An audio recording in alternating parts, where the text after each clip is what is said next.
कहानी की शुरुआत होती है मैलरी नाम की एक लड़की से, जो कि एक पेंटिंग बना रही होती है। मैलरी प्रेग्नेंट है और कुछ ही दिन बाद उसका बच्चा पैदा होने वाला है। तभी उसकी बहन जेसिका आती है और मैलरी से कहती है कि तुमने टीवी पर न्यूज देखा है, न्यूज में कुछ अजीब सी खबरें दिखाई जा रही हैं। मैलरी जब न्यूज देखती है तो उसे पता चलता है कि रशिया में एक ऐसी बीमारी फैल गई है जिसमें इंसान अपने दिमाग पर कंट्रोल खो देता है और यह बीमारी उस इन्फेक्टेड इंसान को खुद की जान लेने पर मजबूर कर देती है। रिपोर्टर बताता है कि अब तक पूरी तरह से किसी को भी पता नहीं है कि यह एक बीमारी है या फिर कोई वायरस। बस अचानक किसी चीज को देखकर लोग अपने आप पे कंट्रोल खोकर बेरहमी से अपनी जान ले लेते हैं। न्यूज में बताया जाता है कि यह बीमारी लाखों लोगों में फैल गई है और अब यह बीमारी रशिया से दूसरी कंट्रीज में भी फैल रही है। लेकिन मैलरी इस न्यूज को इग्नोर करके जेसिका के साथ अपनी प्रेगनेंसी चेकअप के लिए हॉस्पिटल चली जाती है। वहां डॉक्टर उसे खुशखबरी देती है कि बच्चा बिल्कुल ठीक है और जल्द ही वो मां बनने वाली है। यह सुनकर मैलरी खुश हो जाती है और वापस घर लौटने लगती है। लेकिन हॉस्पिटल से निकलते वक्त मैलरी की नजर एक लड़की पर पड़ती है जो अपने सिर को जोर जोर से सामने के शीशे से मार रही होती है। यह देखकर मैलरी घबरा जाती है और जल्दी जाकर जेसिका के साथ कार में बैठ जाती है। मैलरी जेसिका से कहती है कि जल्दी चलो, मुझे लगता है कि रशिया का वो खतरनाक वायरस यहाँ भी पहुंच चुका है। बाहर सड़कों पर लोगों में हलचल मच चुकी थी और लोग खुद को मारने लगे थे। जेसिका जल्दी से गाड़ी स्टार्ट करके तेजी से घर की तरफ गाड़ी को भगाती है, लेकिन अब हालात और बिगड़ते जा रहे थे। सड़क पर बहुत सारे एक्सीडेंट होने लगते हैं। यह देखकर मैलरी बहुत ज्यादा डर जाती है और तभी ड्राइव करते हुए जेसिका कुछ ऐसा देख लेती है जिससे उसकी आंखों का कलर चेंज हो जाता है। अब जेसिका अपने आप पर कंट्रोल खोकर कार की स्पीड बढ़ा देती है और सामने से आने वाली गाड़ियों से खुद का एक्सीडेंट करवाने लगती है। मैलरी उसे ऐसा करने से रोकती है पर जेसिका नहीं रुकती, जैसे किसी ने उसके दिमाग पर काबू कर लिया हो। और तभी कार एक दूसरी गाड़ी से टकराकर इनका एक्सीडेंट हो जाता है। लकीली इस एक्सीडेंट में दोनों बच जाती हैं और दोनों गाड़ी से बाहर निकल आती हैं। लेकिन इससे पहले कि मैलरी कुछ समझ पाती, तभी वो देखती है कि उसकी बहन जेसिका एक ट्रक के सामने आकर अपनी जान दे देती है। मैलरी अपनी आंखों के सामने जेसिका की इतनी भयानक मौत देखकर बहुत ज्यादा डर जाती है। लेकिन हालात कुछ ऐसे थे कि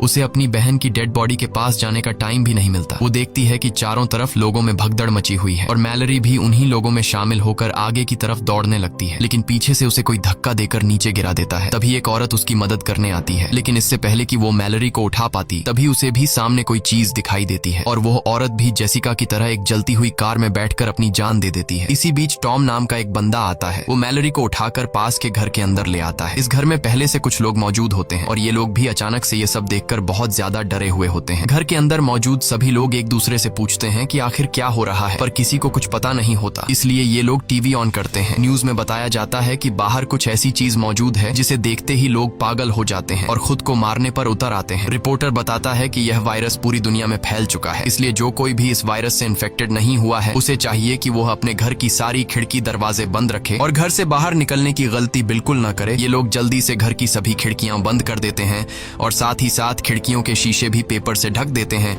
ताकि बाहर मौजूद उस राक्षस की नजर अंदर इन पर न पड़ सके। इसी तरह से 3 दिन बीत जाते हैं, लेकिन अभी तक किसी को समझ नहीं आता कि यह सब क्या हो रहा है। ये सभी लोग घर में परेशान बैठे होते हैं। तभी बाहर से दरवाजे पर नॉक होता है। एक लड़की जो रो रो कर इनसे रिक्वेस्ट करती है कि प्लीज दरवाजा खोलो। टॉम उस लड़की के लिए दरवाजा खोलने जाता है, पर डगलस उसे दरवाजा खोलने से मना करता है क्योंकि उसे डर था कि कहीं यह लड़की इन्फेक्टेड न हो। लेकिन यहाँ मैलरी डगलस पर बंदूक तान देती है और टॉम को उस लड़की के लिए दरवाजा खोलने को कहती है। टॉम उसके लिए दरवाजा खोल देता है और वो लड़की अंदर आ जाती है। उस लड़की का नाम ओलिम्पिया है और ओलिम्पिया भी प्रेग्नेंट थी। ओलिम्पिया से जब पूछा जाता है कि तुम अपनी आंखों पर पट्टी लगाकर यहाँ तक कैसे पहुँची, तब ओलिम्पिया बताती है कि उसका खाना खत्म हो गया था, इसीलिए वो एक एक करके हर एक घर का दरवाजा नॉक करते हुए यहाँ तक पहुँच गई। यह सुनकर डगलस कहता है कि हम सबका भी भूख से बुरा हाल हो गया है क्योंकि ये लोग भी पिछले 7 दिनों से इसी घर में फंसे हुए हैं। इसलिए ये लोग सोचते हैं कि बाहर से खाना कैसे लाया जाए। हालांकि घर से कुछ ही दूर एक सुपरमार्केट है, लेकिन वहां तक बिना देखे पहुंचना एक बड़ा चैलेंज था। तब इस घर का मालिक कहता है कि घर के बाहर सीसीटीवी कैमरास लगे हुए हैं। अगर हम सीसीटीवी कैमरा के जरिए उन मॉन्स्टर्स का लोकेशन पता लगा लें तो हम उन मॉन्स्टर्स से छिपकर सुपरमार्केट तक पहुंच सकते हैं। और घर का मालिक कहता है कि मुझे नहीं लगता कि इस मॉन्स्टर को स्क्रीन पर भी देखने से इंसान इन्फेक्टेड हो सकता है, लेकिन बाकी सब इसे ऐसा करने से मना कर देते हैं। तब घर का मालिक कहता है कि अगर हमने यह कदम नहीं उठाया तो हम सब भूख से मर जाएंगे। ये सुनकर बाकी लोगों को भी उसकी बात सही लगती है। सब लोग इसे चेयर के साथ रस्सी से बांध लेते हैं ताकि अगर वो इन्फेक्टेड भी हो जाए तो यह खुद को न मार सके, क्योंकि उस मॉन्स्टर को जो भी देख लेता वह खुद को मारने पर उतर आता। इसके बाद बाकी लोग इसे यहीं पर छोड़कर दूसरे रूम में चले जाते हैं और ये बंदा स्क्रीन की तरफ देखने लगता है। कुछ देर बाद स्क्रीन पर हमें एक हवा का झोंका नजर आता है और हम देखते हैं कि उसके चेहरे के एक्सप्रेशंस बदलने लगते हैं। देखते ही देखते उसकी आंखों का कलर चेंज हो जाता है। कुछ देर बाद उस रूम से तेज चिल्लाने की आवाजें आने लगती हैं। यह सुनकर बाकी लोग भी उसके पास दौड़ कर आते हैं, लेकिन उनके पहुंचने से पहले ही घर का मालिक अपना सिर सामने के टेबल पर पटक कर खुद को मार देता है। यह सब देखकर वो लोग बहुत ज्यादा डर जाते हैं और उन्हें एक बात समझ आ जाती है कि इस मॉन्स्टर को चाहे स्क्रीन पर देख लो या फिर आंखों के सामने, ये आपको मारकर ही रहेगा। उसके बाद ये लोग मॉनिटर स्क्रीन को तोड़ देते हैं ताकि गलती से भी इन लोगों की नजर उस मॉन्स्टर पर न पड़ सके। इस तरह से एक दिन और गुजर जाता है और अब उनका भूख से बुरा हाल हो चुका था, इसलिए ये लोग सुपरमार्केट तक जाने का एक दूसरा प्लान बनाते हैं। टॉम कहता है कि हम जीपीएस का यूज करके कार के जरिए उस मार्केट तक पहुंचेंगे, जिसके बाद ये लोग कार के शीशे पेंट से ढक देते हैं ताकि ये लोग न ही बार का नजारा देख सकें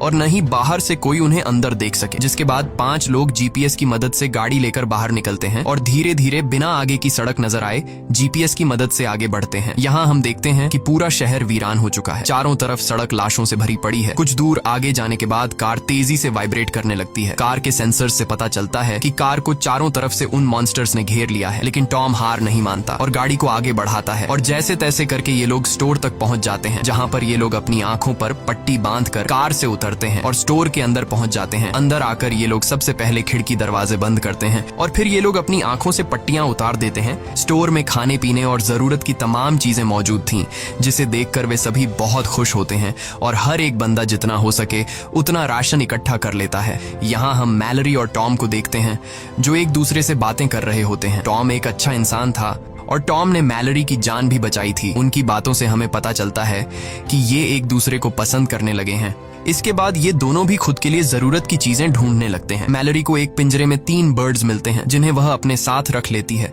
और तभी स्टोर का दरवाजा कोई नॉक करता है, लेकिन ये लोग डर के मारे उस आदमी के लिए दरवाजा नहीं खोलते। तब वह आदमी रो रो कर रिक्वेस्ट करता है कि प्लीज दरवाजा खोल दो। अब इन लोगों को उस आदमी पर तरस भी आता है और उन्हें डर भी था कि कहीं यह आदमी इन्फेक्टेड ना हो, इसलिए ये लोग पहले से उस आदमी के लिए दरवाजे पर तैयार खड़े हो जाते हैं ताकि उन्हें अगर उस आदमी पर जरा सा भी शक हो कि यह इन्फेक्टेड है तो उसे मार देंगे। ये लोग जैसे ही उसके लिए दरवाजा खोलते हैं, वह आदमी जबरदस्ती घुसने लगता है और कहता है कि ये मॉन्स्टर्स बहुत ही खूबसूरत हैं, तुम सभी को इसे देखना चाहिए। यह सुनकर ये लोग समझ जाते हैं कि यह आदमी भी इन्फेक्टेड है। अब उनके पास उस आदमी को बाहर निकालने का कोई रास्ता नहीं था, इसलिए चार्ली सबको बचाने के लिए उस आदमी को जोर से धक्का देकर बाहर धकेल देता है और खुद भी उसके साथ बाहर चला जाता है। बाहर वह बंदा चार्ली को बुरी तरह से मार देता है और चार्ली ने अपने साथियों की जान बचाने के लिए अपनी जान दे दी। यहाँ मैलरी नोट करती है कि जब वो मॉन्स्टर्स करीब हों तो बर्ड्स शोर करने लगते हैं और अब ये बर्ड्स उनके लिए एक बड़ा सहारा बनेंगे। उसके बाद बाकी बचे 4 लोग राशन लेकर वापस लौट आते हैं और उन सबको चार्ली की मौत का बहुत दुख था। अब रात हो जाती है और हम देखते हैं कि सभी लोग अपने अपने रूम में चले गए हैं और तभी बाहर दरवाजे पर कोई नॉक करता है। ओलिम्पिया को जब पता चलता है कि बाहर दरवाजे पर कोई है तो वो बिना सोचे समझे उस आदमी को घर के अंदर ले आती है, लेकिन तभी मैलरी उसे देख लेती है और उसे गन से शूट करने की धमकी देती है। यहाँ पर घर के बाकी लोग भी कमरों से बाहर निकल आते हैं और एक अनजान आदमी को देखकर ये लोग डर जाते हैं और ओलिम्पिया पर चिल्लाने लगते हैं कि तुमने इस आदमी को अंदर क्यों लाया। ओलिम्पिया कहती है कि मैं अकेले बाहर रह चुकी हूँ, मुझे पता है कि अकेले बाहर रहना कितना मुश्किल है, इसीलिए मुझे इस आदमी पर तरस आकर मैंने उसे अंदर लाया। और यहाँ ये आदमी जिसका नाम गैरी है, वह बताता है कि प्लीज मुझे घर से बाहर मत निकालो। वो कहता है कि मेरे घर में कुछ साइको लोग घुस आए थे जिन्होंने मेरे दोस्तों की आंखें जबरदस्ती खोल दी और उन्हें उस शैतान को दिखा दिया जिसे देखते ही मेरे सारे दोस्तों ने सुसाइड कर लिया, पर मैं किसी तरह बचकर भागते भागते यहाँ तक पहुँच गया। यहाँ हमें पता चलता है कि जो कोई भी उस शैतान को देख लेता है तो वो शैतान उस इंसान को कुछ ऐसा दिखाता है जिससे वो बहुत ज्यादा डर जाता है। यानी यह शैतान उस इंसान को उसकी जिंदगी का सबसे बड़ा दुख या फिर नुकसान दिखाता है। ये दुख इतना गहरा होता है कि वो सह नहीं पाता और अचानक बहुत ही ज्यादा डिप्रेशन में जाकर वो इंसान खुद को मार देता है। यहाँ गैरी कुछ और बातें भी बताता है। वो कहता है कि उन साइको लोगों की आंखों पर पट्टी नहीं थी, बल्कि वो उस शैतान को देखकर खुश हो रहे थे। गैरी की यह बातें सुनकर हमें पता चलता है कि वो शैतान उस इंसान को नहीं मार पाता जो अपनी जिंदगी में पहले से बहुत ज्यादा दुखी होता है, क्योंकि वो पहले से ही अंदर से टूटा हुआ होता है।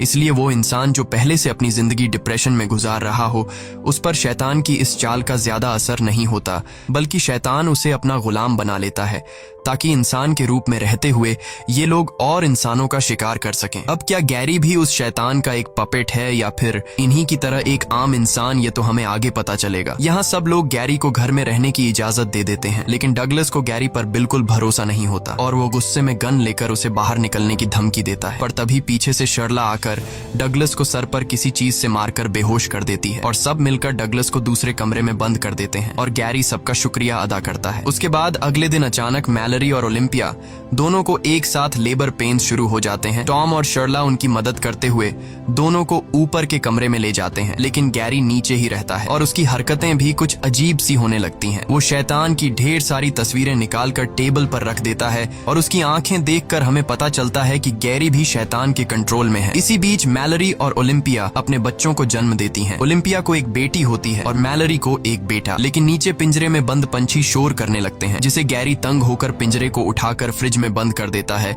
और खिड़कियों पर लगे पेपर्स को उतार देता है। तभी डगलस उसकी हरकतें देखकर समझ जाता है कि वो भी शैतान का एक पपेट है, जो शैतान को देखकर मरते नहीं बल्कि शैतान के कहने पर दूसरों की जान लेते हैं। डगलस चिल्लाकर बोलता है कि मैंने कहा था कि इस बंदे को घर से निकाल दो। डगलस की आवाज सुनकर टॉम नीचे आता है, लेकिन तभी गैरी पीछे से आकर टॉम के सिर पर वार करके उसे बेहोश कर देता है। इसके बाद गैरी डगलस से भी छुटकारा पाने के लिए उसकी तरफ बढ़ता है, लेकिन तभी उसके कानों में बच्चों की आवाजें आती हैं। इसलिए वो डगलस को छोड़कर ऊपर ओलिम्पिया और मैलरी के कमरे में जाता है, जहां वो खिड़कियों पर लगे सभी पेपर्स को हटा देता है और जैसे ही ओलिम्पिया बाहर देखती है वो शैतान के वश में आ जाती है। अब मैलरी को समझ आ जाता है कि ओलिम्पिया अब किसी तरह से खुद को मार कर ही रहेगी, इसलिए वो ओलिम्पिया से उसकी बेटी छीन लेती है और तभी ओलिम्पिया खिड़की से कूदकर अपनी जान दे देती है। उसके बाद गैरी शर्ला को पकड़कर जबरदस्ती उसकी आंखें खोल देता है और वो भी इन्फेक्टेड होकर खुद को खत्म कर लेती है। अब गैरी मैलरी की तरफ बढ़ता है, पर उसने चादर से अपने साथ दोनों बच्चों को छिपा रखा होता है,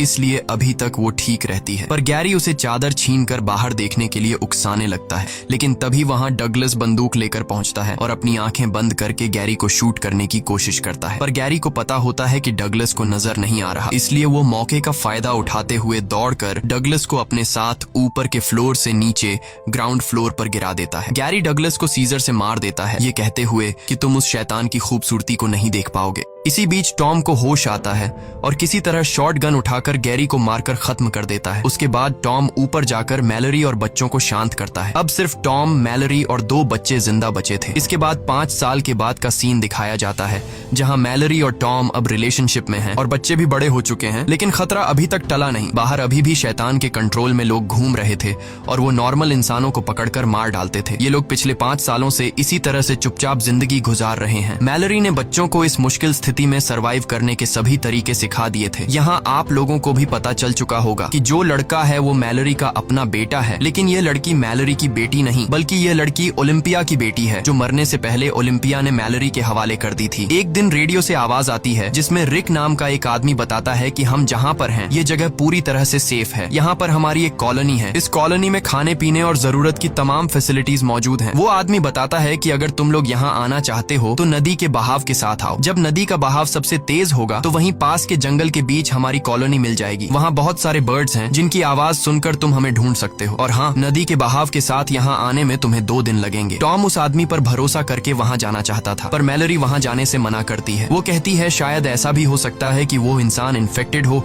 जो हमें यहाँ से निकाल कर मार देना चाहता हो। रात को टॉम मैलरी को समझाता है कि अगर हमें जिंदा रहना है तो वहाँ जाना ही पड़ेगा। आखिर कब तक हम लोग यहाँ इस तरह से ब्लाइंड जिंदगी गुजारेंगे। अगले दिन जब ये लोग सामान लेने बाहर जाते हैं तभी कुछ साइको लोग उन पर हमला करने पहुंच जाते हैं। टॉम मैलरी और बच्चों को समझाता है कि यही वक्त है यहाँ से निकलने का। मैं उन लोगों को बातों में उलझाता हूँ, तुम लोग चुपके से पीछे के रास्ते से यहाँ से निकल जाना और नदी से होते हुए रेडियो पर बताई गई जगह पर पहुंच जाना। लेकिन मैलरी टॉम को इस तरह से अकेले नहीं छोड़ना चाहती थी। तब टॉम कहता है कि हमें जिंदा रहने के लिए किसी एक को तो अपनी जान देनी पड़ेगी। इसके बाद टॉम मैलरी और बच्चों को पीछे के रास्ते से निकाल देता है और खुद अपनी आंखों पर पट्टी बांधकर शॉटगन लेकर उन साइको लोगों के सामने आता है। वे लोग टॉम को पट्टी हटाने के लिए कहते हैं, लेकिन टॉम उन्हें बातों में उलझाने की कोशिश करता है ताकि मैलरी बच्चों को लेकर यहाँ से निकल सके। पर तभी वे लोग मैलरी को जाते हुए देख लेते हैं। अब इससे पहले कि वे लोग मैलरी को पकड़ने के लिए उसके पीछे जाते, तभी टॉम गोलियां चलाकर 2 लोगों को मार देता है। इस दौरान वो खुद भी घायल हो जाता है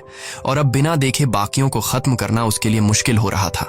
इसलिए वो अपनी आंखों से पट्टी हटा देता है और वहां पर मौजूद 2 और लोगों को भी मार देता है। अब सिर्फ एक ही साइको इंसान बचता है और जब टॉम उस आखिरी बचे हुए साइको इंसान को मारने जाता है, तभी वो शैतान भी वहां पर पहुंच जाता है और वो शैतान टॉम को अपने वश में करने लगता है। लेकिन पूरी तरह से वश में आने से पहले टॉम उस आखिरी बचे आदमी को भी मार देता है और फिर उसी गन से खुद भी अपनी जान ले लेता है। वहीं मैलरी गोली की आवाज सुनकर समझ जाती है कि टॉम अब मर चुका है। वो बहुत ज्यादा रोती है क्योंकि इस मुश्किल वक्त में टॉम ही उसका सहारा था। जिसके बाद वो रेडियो पर बताए हुए ठिकाने पर जाने की तैयारी करने लगती है। वो बच्चों को समझाती है कि यह सफर बहुत मुश्किल होगा, लेकिन हमें जिंदा रहने के लिए वहां पर जाना ही होगा। और एक बात ध्यान से सुनो, चाहे जो भी हो जाए, तुम दोनों को अपनी आंखों से पट्टी नहीं उतारनी है, वरना तुम दोनों मारे जाओगे। इसके बाद मैलरी खुद के और अपने बच्चों की आंखों पर पट्टी बांधकर नदी की तरफ निकल पड़ती है और रस्सी का सहारा लेते हुए नदी तक पहुंच जाती है, जहां ये लोग एक बोट में बैठकर नदी के बहाव के साथ आगे बढ़ने लगते हैं। मैलरी अपने साथ पिंजरे में बंद उन बर्ड्स को भी रखती है। कुछ घंटों के सफर के बाद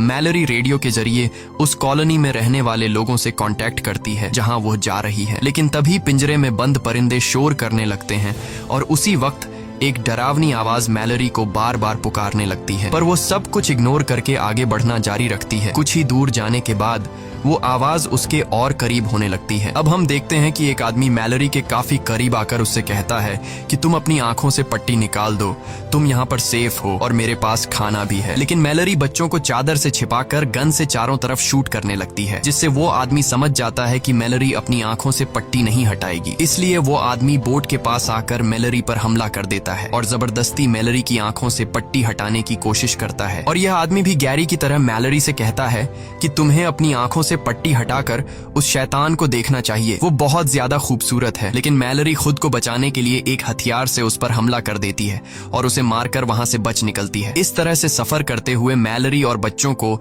24 घंटे गुजर चुके थे और ये लोग बहुत ज्यादा थक जाते हैं। तभी अचानक बोट एक ट्रक से टकराती है, जिससे उसका बेटा और खाने पीने का सामान पानी में गिर जाता है। अब मैलरी अपने बेटे को तो पानी में डूबने से बचा लेती है, लेकिन इनके पास जो खाने पीने की चीजें थीं वो नदी में बह जाती हैं। ये देखकर मैलरी बहुत ज्यादा परेशान हो जाती है, क्योंकि अगर उन्हें खाने पीने की चीजें नहीं मिली तो वो भूख से मर जाएंगे। इसलिए मैलरी खाना ढूंढने के लिए बोट को नदी के किनारे लगाती है और बच्चों से कहती है, चाहे कुछ भी हो जाए तुम दोनों बोट पर ही रहना और अपनी आंखों से पट्टी बिल्कुल भी मत निकालना। इसके बाद वो बोट से एक रस्सी बांधकर खाने पीने की चीजें ढूंढते हुए जंगल के बीच एक घर में पहुंचती है और वहां उसे कुछ खाने पीने की चीजें मिल भी जाती हैं। लेकिन सामान लेकर जब वो वापस लौटने वाली होती है, तभी वो शैतान उसके पीछे पड़ जाते हैं और मैलरी को इंसानों की आवाज में बुलाने लगते हैं। मैलरी गोलियां चलाते हुए तेजी से वहां से भागती है। गोलियों की आवाज सुनकर ओलिम्पिया की बेटी खुद को रस्सी से बांधकर बोट से उतरती है और मैलरी को ढूंढने के चक्कर में सीधे उस शैतान के पास चली जाती है। लेकिन तभी मैलरी उसे खींचकर वापस ले आती है और गुस्से में उसे डांटती है कि मैंने तुमसे कहा भी था कि बोट से मत उतरना। इसके बाद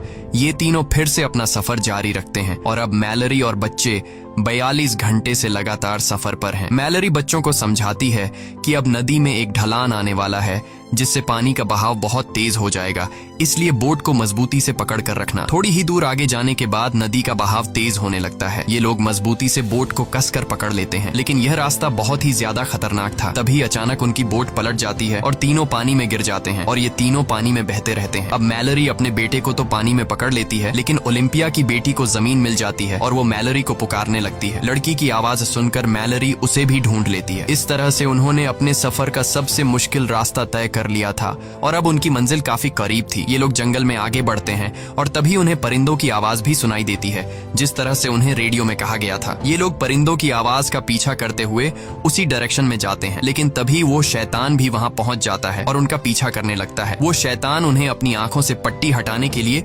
बहकाने की कोशिश करता है, लेकिन मैलरी बच्चों से कहती है कि आवाज पर ध्यान ध्यान मत दो और आगे बढ़ते रहो। आगे बढ़ते दौरान अचानक मैलरी नीचे गड्ढे में गिर जाती है और बेहोश हो जाती है। बच्चे भी परेशान हो जाते हैं कि मैलरी कहाँ गई। वे लोग मैलरी को यहाँ वहाँ ढूंढने लगते हैं और मौके का फायदा उठाते हुए वो शैतान मैलरी की आवाज में बच्चों से पट्टी उतारने को कहता है। ना समझ बच्चे शैतान को मैलरी समझकर अपनी आंखों से पट्टी उतारने लगते हैं, पर तभी सही समय पर मैलरी होश में आ जाती है और जोर से चिल्लाकर बच्चों को पट्टी उतारने से रोक लेती है और उनकी आवाज को फॉलो करते हुए बच्चों के पास आ जाती है। इसके बाद मैलरी उन्हें लेकर बर्ड्स की आवाज सुनते हुए भागना शुरू करती है, क्योंकि इस बीच वो शैतान बिल्कुल उनके पीछे पड़ा हुआ था और हर एक संभव कोशिश करके इन लोगों को कॉलोनी में एंटर होने से रोकने की कोशिश कर रहा था। पर ये लोग शैतान को इग्नोर करके फाइनली उस जगह तक पहुंच जाते हैं और मैलरी जल्दी दरवाजा खोलने के लिए इन लोगों से रिक्वेस्ट करती है। वो लोग उन्हें अंदर ले आते हैं और सबसे पहले उनकी आंखें चेक करके कंफर्म किया जाता है कि वह इन्फेक्टेड हैं या नहीं। जब उन्हें पता चलता है कि ये तीनों इन्फेक्टेड नहीं हैं,